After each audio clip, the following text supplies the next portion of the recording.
अशा प्रकारच्या या कार्यक्रमास उपस्थित या देशाचे केंद्रीय मंत्री आदरणीय रामदास आठवले साहेब, भारतीय जनता पार्टीचे ज्येष्ठ नेते,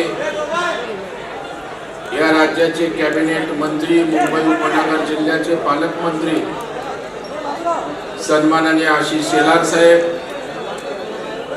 खऱ्या अर्थानं या राज्याच्या परिवहन विभागाला योग्य अशा प्रकारची दिशा देण्याचं काम परिवहन मंत्री म्हणून करतायत ते या राज्याचे परिवहन मंत्री सन्माननीय प्रताप सरनाईक साहेब।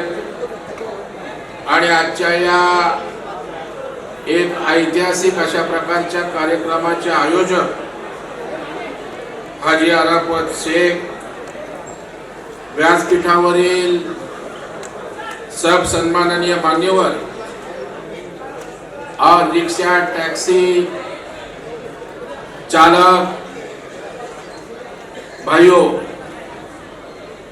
मैं मराठी में बोलूंगा, फिर आपको मराठी सीखने के लिए उपयुक्त होगा।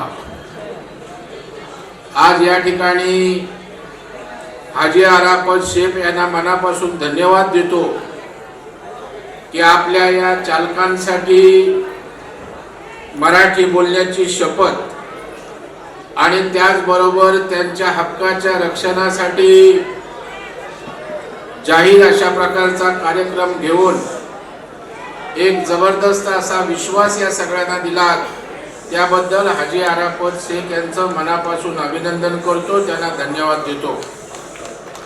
खरं म्हणजे आशिषजी, मी आता महाराष्ट्रामधनं एक कार्यक्रम करून आलो, बूस्ट इंडिया, तिथे पण उत्तर भारतीय आणि महाराष्ट्र यांचा संगम होण्याच्या दृष्टीनं सांस्कृतिक कार्यक्रम होता। आपले अनिल गलगिली आरटीआय ऍक्टिव्हिस्ट यांनी मला त्या ठिकाणी नेलं होतं आणि उत्तर भारतीयांच्या कार्यक्रमामध्ये मराठी लावणी त्या ठिकाणी हाजीबाई चालू होती आणि त्याच्यामुळे एक चांगलं पर्व सुरू झाले। मी गेल्या आठवड्यामध्ये जोनपूरला पवारा या गावामध्ये गेलो होतो। आमच्या ललित शुक्ला यांच्या घरचं लग्न होतं मुलाचं। त्या गावात गेल्यावर बाजूच्या 10-15 गावची लोक आली, त्यातले कांदिवली, बोरिवली, दहिसर इकडचे अनेक लोक तिथं येऊन आशिषजी माझ्याशी मराठी बोलत होते आणि त्याच्यामुळे अशा प्रकारचा हा स्नेह वाढण्याचं काम या ठिकाणी होतंय। मुंबईत मराठी अस्मिता जपलीच पाहिजे याविषयी कोणाचं दुमत नाही, परंतु त्याकरता त्यांना वेळ देण्याची आवश्यकता होती आणि म्हणून महाराष्ट्राचे मुख्यमंत्री माननीय देवेंद्र फडणवीस साहेब आणि परिवहन मंत्री प्रताप सरनाईक साहेब यांनी त्या ठिकाणी वेळ दिलाय आणि त्याला आपण प्रतिसाद देत आहात, याबद्दलही मनापासून मी आपल्या सगळ्यांना धन्यवाद देतो। आपल्या सगळ्यांमध्ये चांगलं वातावरण निश्चितच निर्माण झालं पाहिजे। माझं तर आशिषजी, मी राहायचो तो यादवनगरला, सीताराम रामनाथ यादव चाळीमध्ये, त्याच्यामुळे भोजपुरी गाणी सकाळी मला ऐकायला यायची। साची का आहे तेरे आवन से हम जो अंगना में आए हमारे भाऊजी, अजूनही मला आठवतंय। तिथे भोनू नावाचा रिक्षा ड्रायव्हर होता, त्याच्यामुळे सकाळी हे आमची भोपाळी जशी मराठी पडायची तशी भोजपुरी माझ्या कानावर पडायची आणि त्याच्यामुळे मराठी आणि उत्तर भारतीय अशा प्रकारचा वाद लावण्याचा कोणाची इच्छा असेल, देवेंद्रजींच्या नेतृत्वाखाली महाराष्ट्रामध्ये होणार नाही। उत्तर भारतीय मराठी शिकायला तयार आहेत आणि महाराष्ट्र, मुंबई त्यांना स्वीकारायलाही त्या ठिकाणी तयार आहे आणि म्हणून एक भारत श्रेष्ठ भारत हा संकल्प मंत्र जो पंतप्रधान नरेंद्र मोदी साहेबांनी दिलाय तो खऱ्या अर्थानं जपण्याचं, वाढवण्याचं काम महाराष्ट्र आणि उत्तर प्रदेश करणार आहे।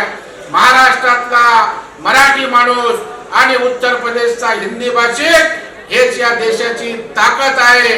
एक भारत श्रेष्ठ भारत ही दोन राज्यांचं मनोमिलन झालं की निश्चितपणे होणार आहे आणि त्या पवित्र कामाची क्रांतिकारी सुरुवात हाजी अराफत आपण केलेली आहात। आपण या इतिहासाचे साक्षीदार ठरणार आहात, म्हणून आपल्याला खूप खूप या ठिकाणी धन्यवाद देतो आणि परिवहन मंत्र्यांना मनापासून धन्यवाद देतो की या टॅक्सी चालकांच्या संदर्भात आपण त्या ठिकाणी सामोपचाराची भूमिका घेतली। निश्चितपणे महिनाभरामध्ये हे सर्व बांधव तुम्हाला रिक्षा टॅक्सी मध्ये मराठी बोलताना दिसते आणि छत्रपती शिवाजी महाराज की जय बोलल्याशिवाय राहणार नाही हा विश्वास देतो। धन्यवाद। जय हिंद, जय महाराष्ट्र, भारत माता की जय, जय उत्तर प्रदेश।